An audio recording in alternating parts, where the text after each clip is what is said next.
주님의 평강이 여러분들과 함께 하기를 바랍니다.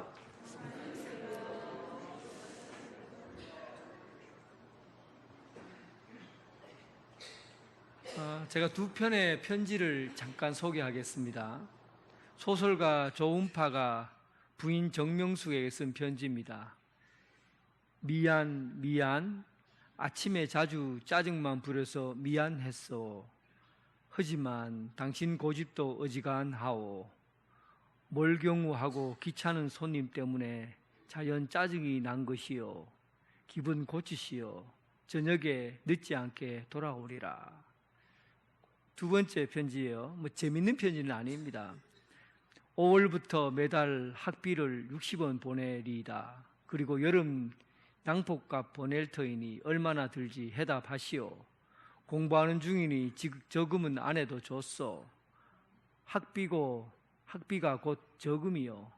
매달 수입은 분명히 알 수 없으나 학교에서 80원 내지 100원, 개벽에서 30원 내지 50원, 신생활에서 40원, 동명이 나오면 거기서 80원 내지 100원 받으면 가장 적게 잡더라도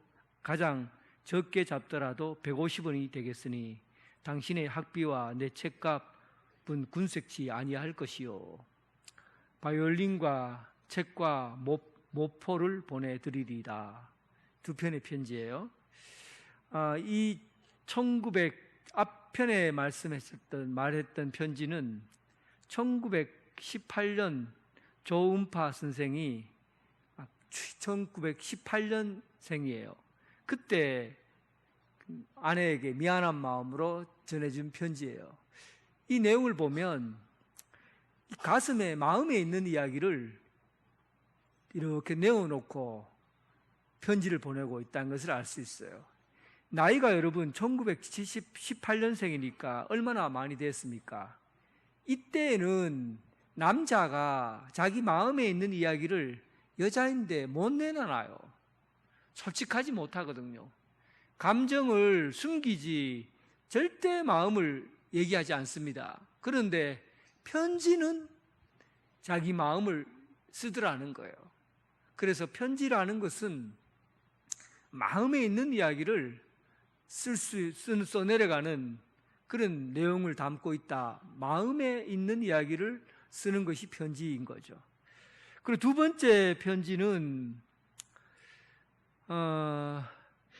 춘원 이강수가 그 아내 허용숙에게 보내는 편지예요.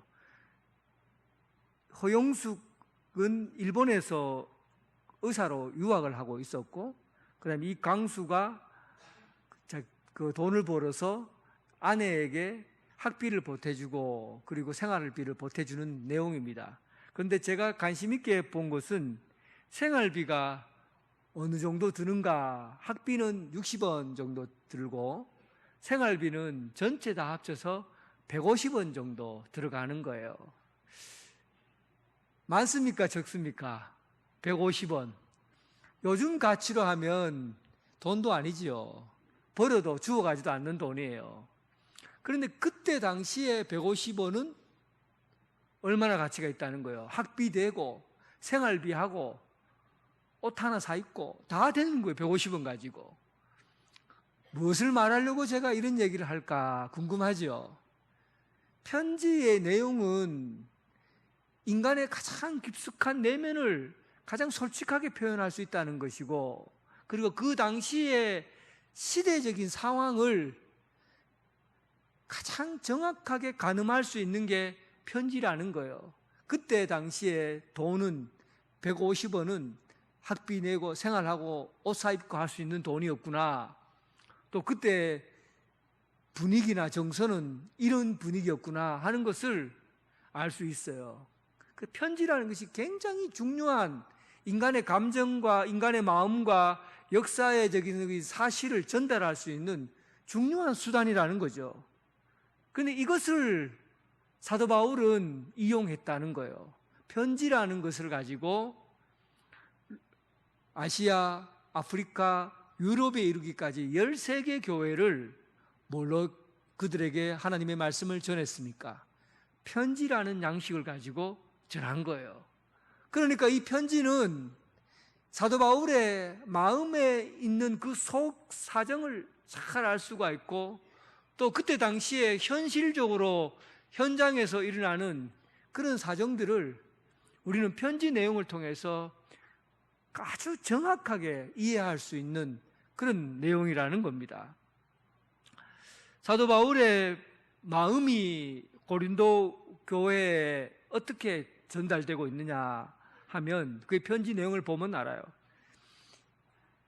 지금 고린도 전서는 첫 번째 편지고 고린도 후서는 두 번째 편지예요. 그러니까 사도 바울이 고린도 교회에 두 번째 편지를 쓴 거예요. 마음이 편안했을까요? 답답했을까요? 어떨 것 같습니까? 편지를 한 번에 딱 보내고 문제가 해결되고 자, 게임 끝나야 되는데, 아니 편지를 두 번이나 써야 된다고 하니까 아직도 미지근하게 문제가 남아있는 것이고 해결되지 않는 내용이 남아있으니까 두 번이나 편지를 써야 되는 거예요. 그러니까 사도 바울 입장에서는 답답할 수밖에 없어요.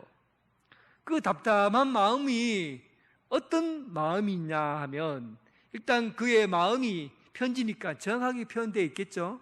고린도후서 1장 8절에 보니까 일단 그의 고린도 교회에 보내는 편지를 보내는 그의 선 마음이 반영되어 있어요. 1장 8절에 보니까, 형제들아, 우리가 아시아에서 당한 환난을 너희가 모르기를 원하지 아니하노니 힘에 겹도록 심한 고난을 당하여 살 소망이 끊어지고, 살 소망이 끊어진다는 것은 죽을 지경이다. 정말 아시아에서 사람들이 자기가 막 신상을 파괴하고 그 무당이라든지 마법을 부리고 종교에 관여한 사람들을 사도 바울이 몰아내니까 들고 일어난 거예요. 그래서 사도 바울을 죽이려고 끝까지 쫓아온 거죠. 그러니까 사도 바울이 그때 심정이, 살 소망이 끊어졌다, 얼마나 숨막히게 자기를 쫓아오는지, 죽을 뻔했다, 죽고 싶다, 이런 마음을 표현하고 있어요. 그런데 사도 바울은 이런 마음의 그런 부담감을 가지고 고린도 교회에 편지를 쓰는데, 이것 가지고 사도 바울이 답답했던 건 아니에요. 외부적으로 오는 정황이나 외부적으로 오는 그런 기근이나 고난이나 환난이나 뭐 이런 것들은 사실은 신앙을 무너뜨리거나 마음을 무너지게 하는 것은 사실은 아니에요. 그보다 더 심각한 것은 사도 바울의 입장에서 보면 외부적인 적보다도 내부적인 적이 더 그를 힘들게 한 거예요. 그러니까 사도 바울 입장에서는 겉으로 주변에서 막 그를 몰아가고 그를 죽이려고 하고 핍박하고 했던 것들은 그래도 이겨낼 수가 있어요. 마음의 부담이 그래도 적어요. 죽을 뻔해도 이 심적인 부담은 그렇게 많지는 않는 거예요. 그런데 정말 고통스러운 거는 뭔지 압니까? 가장 가까이 있는 사람에게 손가락질 당하는 거예요. 가장 믿을 만한 사람들이 자기를 비난하는 거예요. 이런 거를 참 견디기가 어렵습니다. 여러분들도 마찬가지일 거예요.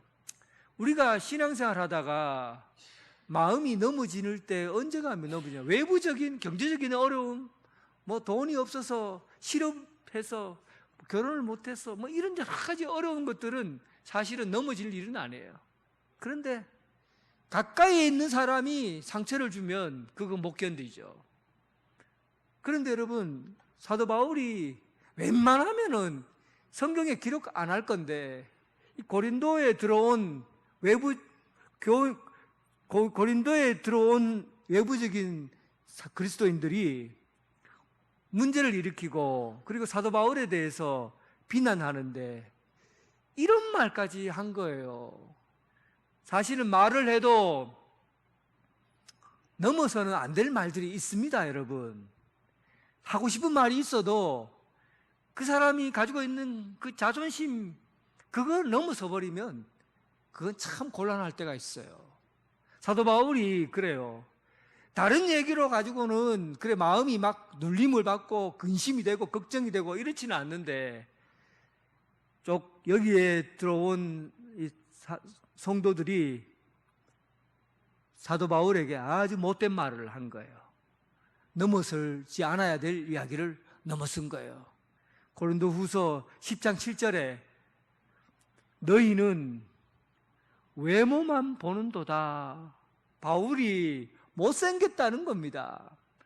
어깨도 구부정하고 사람들 키도 작고 그리고는 외모가 볼품 없다는 거예요.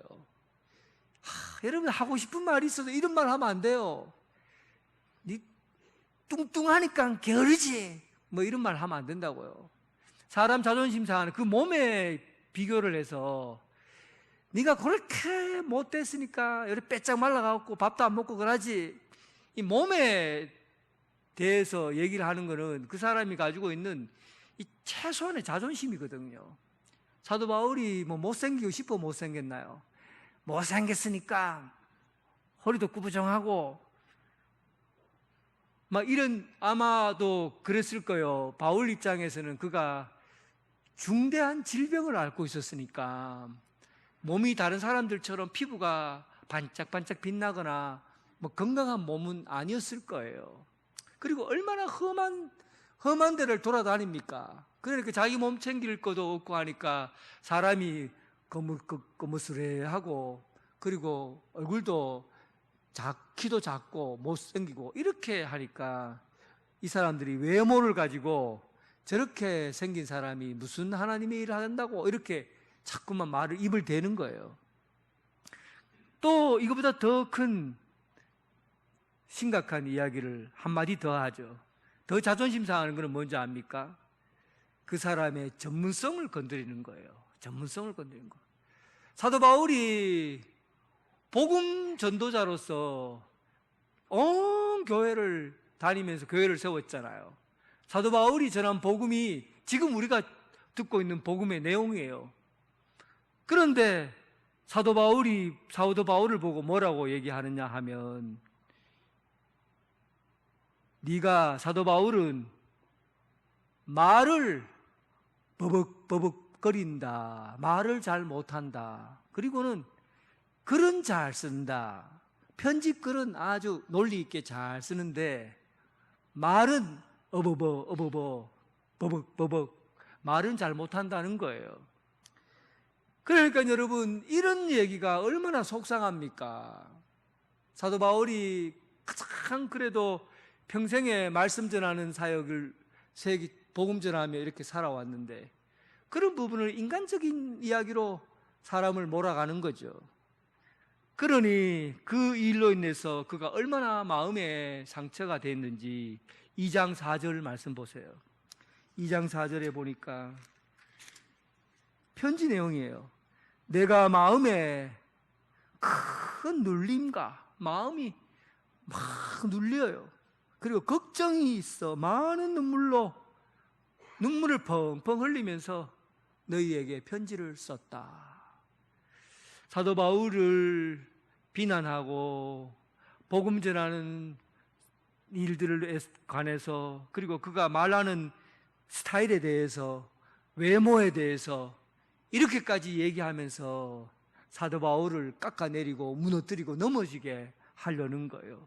이 일이 얼마나 속이 상하고 마음이 눌렸던지 감옥에서도 하지 않은 이야기를 여기서 한 겁니다. 감옥에서는 뭐라고 얘기했어요? 로마의 감옥에서 그렇게 캄캄하고 어둡고 답답한 현실 속에서 그가 한 말이 기뻐하라, 기도하라, 찬양하라.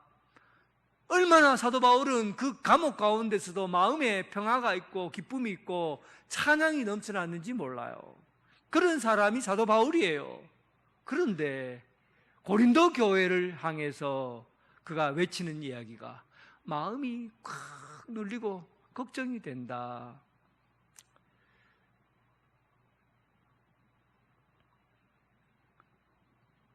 오늘 이 이야기가 편지라는 내용으로 또 다시 사도 바울의 마음을 건드립니다. 여기에 있는 몇몇 사람들,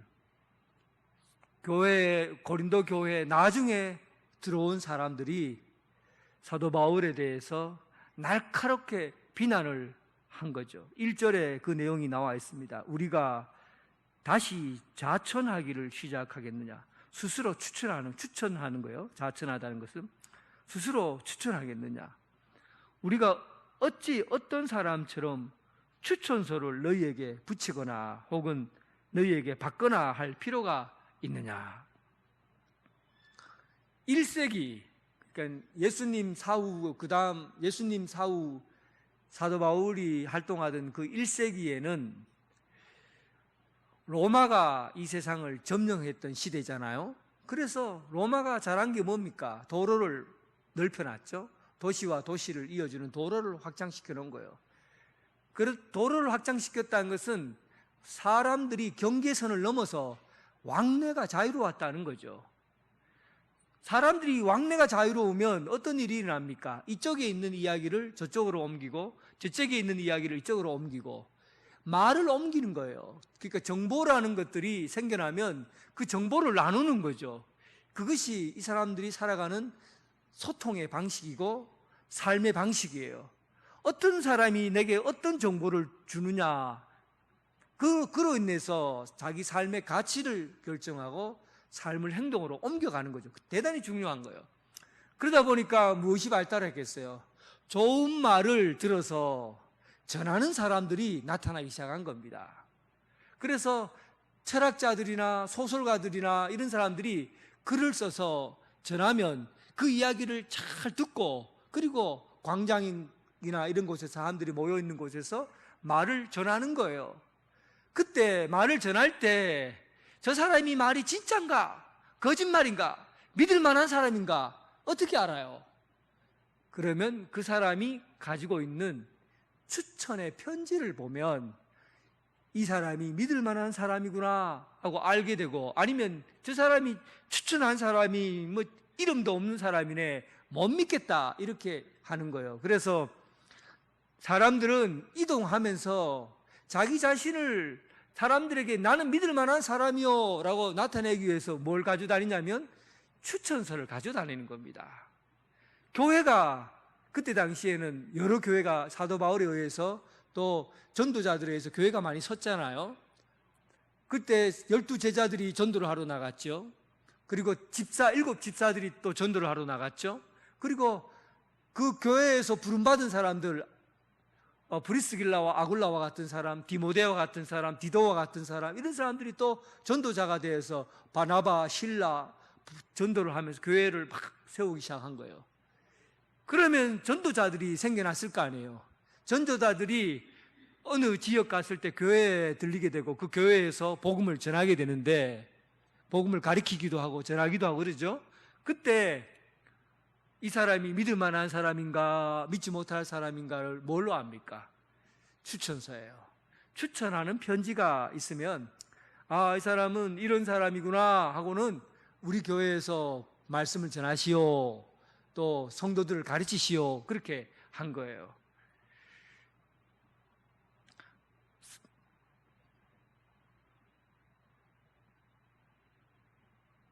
그런데 이 교회 그때 당시에 추천서를 보면 아볼로라는 사람, 여러분 기억나죠? 아볼로, 아프리카 태생인데 그가 에베소에서 예수님을 믿지 않은 상태로 복음을 전하고, 예수님을 믿지 않는 상태로 구약의 말씀을 받아들였던 사람이 아볼로예요. 이 아볼로에게 누가 다가오냐 하면 브리스길라와 아굴라가 그에게 똑똑한 사람이니까 복음을 전해요. 예수를 믿게 된 거예요. 그리고 너무나 훌륭했어요. 그래서 그 에베소에서 훈련을 하고, 그리고 브리스길라와 아굴라가 그에게 추천하는 편지를 써줍니다. 이 사람은 그때 당시에 뛰어난 학자요, 그리고 예수님을 믿는 사람으로, 그리고 또 신앙생활 가르치는데 참 은사가 있는 사람이다, 이렇게 해서 추천을 써서 고린도 교회 밑에 아가보라는 곳에서 말씀을 전하도록 그렇게 추천서를 써줘요. 그리고 이 사람이 나중에 고린도에 가서 고린도 교회에 사도 바울 다음으로 가서 복음을 가리키고 말씀을 전하는 목사가 되잖아요. 어쨌든 이 추천서를 써준 사람이 누구냐면 브루스길라와 아굴라예요. 그렇게 그때 당시에 자기 자신을 외부에 알리려고 할 때 이 사람이 믿을 만한 사람인가 믿지 못할 사람인가를 알려고 하면 무엇을 가져가야 되냐면 추천서가 있어야 되는 거예요. 그런데 이걸 가지고 고린도 교회의 유대인이면서 예수를 믿게 된 사람들이, 몇몇 사람들이 거기 고린도 교회에 들어와서 고린도 교회에서 바울이 하는 것을 보고 바울의 복음 전하는 것을 넘어뜨리려고, 그리고 잘못되었다고 생각하고 혼란하게 말씀을 전하는 거예요. 그래서 이 사람들이 사도 바울에게 비난하는 게 뭐냐 하면, 사도 바울이 고린도 교회에 오면서 추천서를 가져왔느냐, 추천서를 가져왔느냐, 우리는 추천서가 화려하다, 우리가 가진 추천서는 화려한데 사도 바울은 누구의 추천서를 받고 여기에 왔느냐, 그런 얘기예요. 사도 바울은 여러분 교회를 얼마나 많이 세운 사람, 고린도 교회를 세운 사람이 바울이에요. 교회를 세우면서 무슨 추천서가 필요합니까? 그런데도 불구하고 그 교회에 들어온 크리스찬 유대인들이 사도 바울을 비난한 겁니다. 그가 추천서도 없이 이 교회를 세웠다, 그런 얘기죠. 사실은 여러분 추천서는 화려한 건 사실이에요. 왜냐하면 요즘도 어디 미국에 아이를 뭐 보내거나 학교를 보내거나 뭐 이렇게 큰 대학교, 좋은 대학교 보내려고 하면 중요하게 사용되는 게 뭐냐면 추천서예요. 누가 추천을 했느냐, 또 이 사람이 어떤 사람인지를 정확하게 기록해서 보내느냐, 이걸 가지고 사실 대학교 입학할 때 받아들이고 그렇게 합니다. 그런데 추천서를 쓸 때 좋게 쓰겠어요, 나쁘게 쓰겠어요? 대학교 보내려고 하면 좋게 쓰는 사람에게 추천을 받겠죠. 그러면 이 사람이 뭐 잘하든 못하든 상관없이 화려하게, 화려한 내용으로 해서 그에게 추천을 해서 보내는 겁니다. 그게 추천서예요. 그때 당시에도 아마 있는 그대로를 쓰면은 정직하게 써야 되는데, 여기서 말하는 사도 바울이 추천서가 필요하냐라고 말했을 때 이들이 화려한 추천서를 가지고 있다는 거예요. 그러니까 말도 안 되는 이야기들을 과장해서 거기다 기록하고, 그리고 사도 바울이 유심히 있게 살펴본 내용이 뭐냐 하면 그들은 말씀을 혼탁하게 하는 자들이다, 그렇게 얘기를 합니다. 그 본문이 어디에 나와 있느냐 하면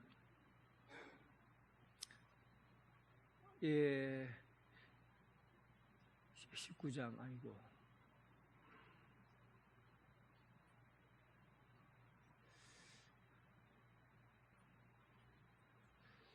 2장 17절 나와 있죠. 2장 17절에 그렇게 나와 있어요. 우리는 수많은 사람들처럼 하나님의 말씀을 혼잡하게 하지 아니하고, 그래 나와 있죠. 그러니까 복음을 전하는데 이 혼잡하다는 말이 무슨 말이냐면, 혼잡이라는 말은 섞어서 물건을 파는 사람을 의미해요. 포도주 한 병 원액에다가 물을 2분의 1을 섞어버리는 거예요. 그리고는 비싼 가격에 파는 거죠. 이런 장사꾼을 혼잡하다, 그렇게 말합니다. 그러니까 우리가 교인들 중에 그 복음을 전하는 사람들 중에 복음을 전하지 않고 복음에다가 이상한 것을 섞어서 복음을 전하는 거죠. 이때 당시에 사도 바울에게 찾아온 고린도에 찾아온 사람들은 율법주의자들이었어요. 그러니까 율법을 믿지 않고서는, 할례를 받지 않고서는 할례를 받고 율법을 지키고 예수를 믿어야 된다, 이런 사고를 갖고 있는 사람이에요. 예루살렘 중심으로 복음을 전했던 사람들은, 많은 사람들이 이런 형태의 생각들을 가지고 있었어요. 복음을 혼잡하게 하는 거죠. 사실 한국 교회 안에도 하나님의 말씀을 혼잡해서 가르치는 사람들이 있어요. 하나님의 말씀을 말씀으로 가르쳐야 되는데 포도주에 물을 타는 거예요. 가끔씩 이 부흥사들이 와서 복음 말씀을 전할 때, 여러분, 가게에 흐르는 저주를 끊어야 합니다. 가게에 흐르는 저주를 끊도록 우리 기도합시다, 막 이런 얘기를 하잖아요.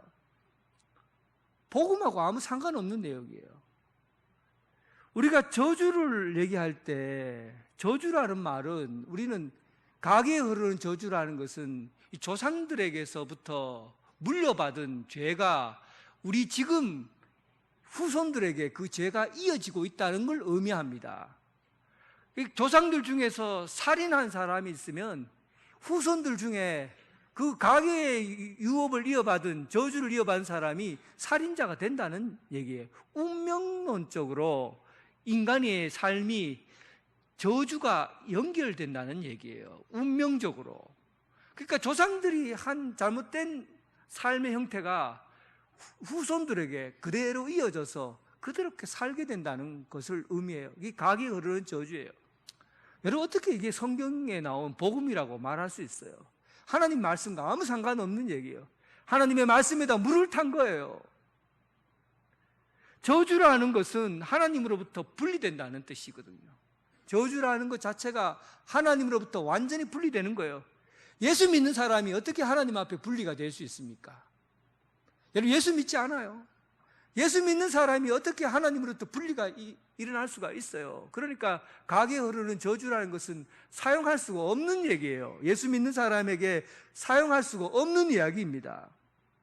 뿐만 아니라 인간이 운명적으로 내려오는 것들 때문에 인간이 형벌을 받고 거기에 대한 죄에 대한 책임을 묻게 하고 이럴 수가 없어요. 왜냐하면 우리가 하나님 앞에서 갈 때는 하나님으로부터 받은 사명, 소명, 이런 것들을 네가 감당했느냐에 대한 책임에 관한 상벌은 있을 수가 있겠지만, 우리가 하나님 앞에 어떻게 이 세상 가운데 살아갔느냐에 대한 상벌, 거기에 대한 책임은 하나님이 우리에게 물을 수 있지만, 과거에 흐르는 과거의 조상으로부터 물려받은 그 죄에 대한 결과를 하나님이 처벌한다? 어떻게 이게 성경적이라고 할 수가 있어요?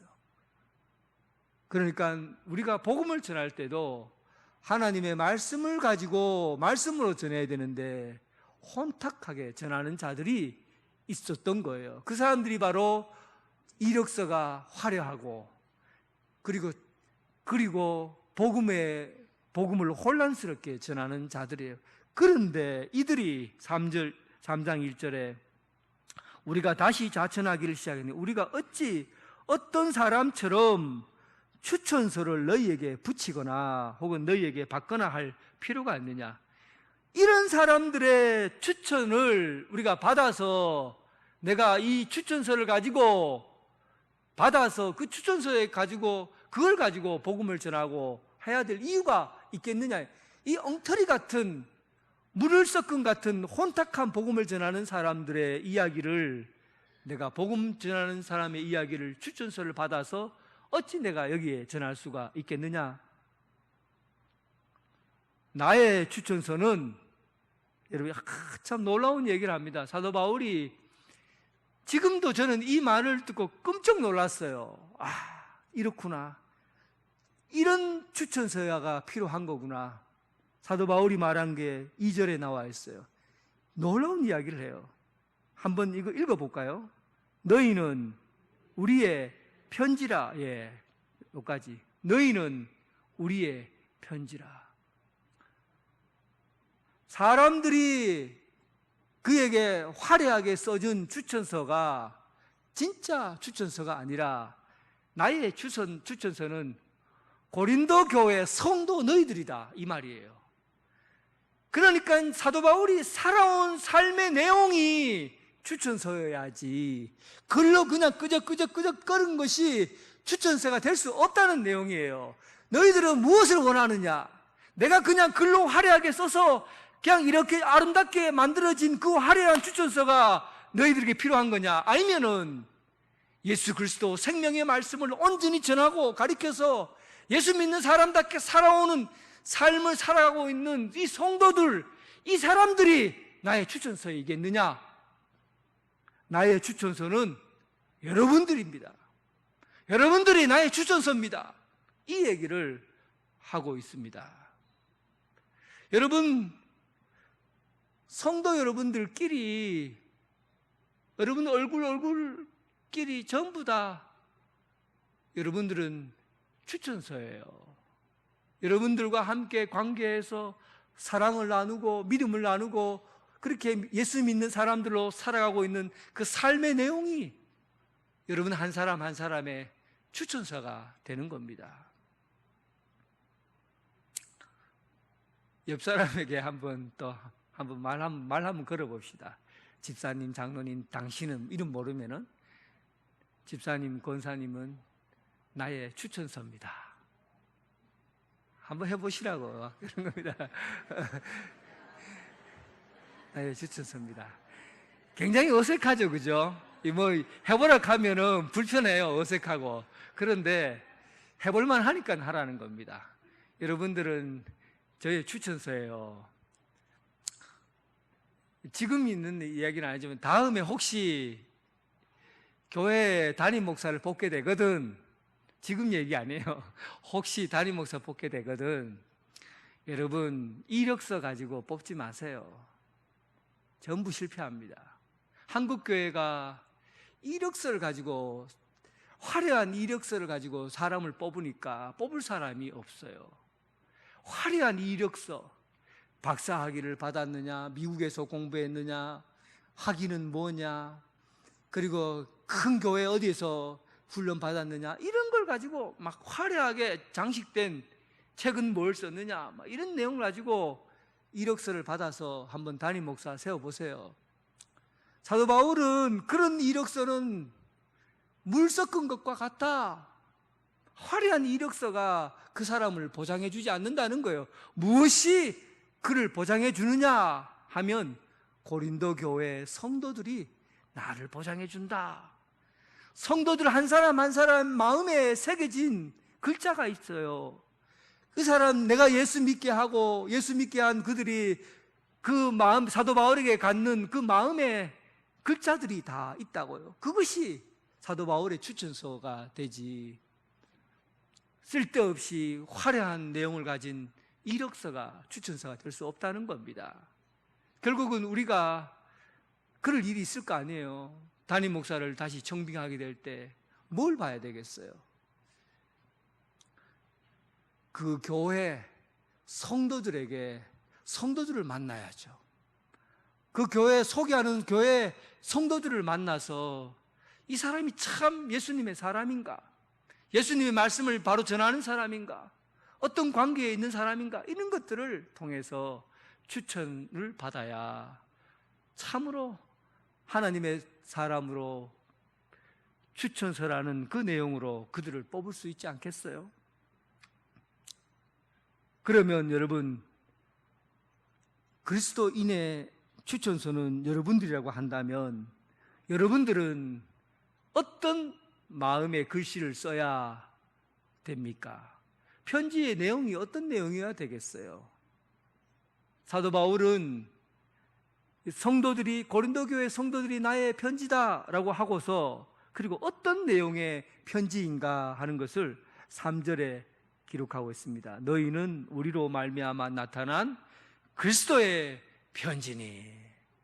어떤 내용으로 여러분들의 삶의 글씨가 쓰여져야 사도 바울이 말하는 나의 추천서라고 하겠습니까? 바로 그리스도의 편지.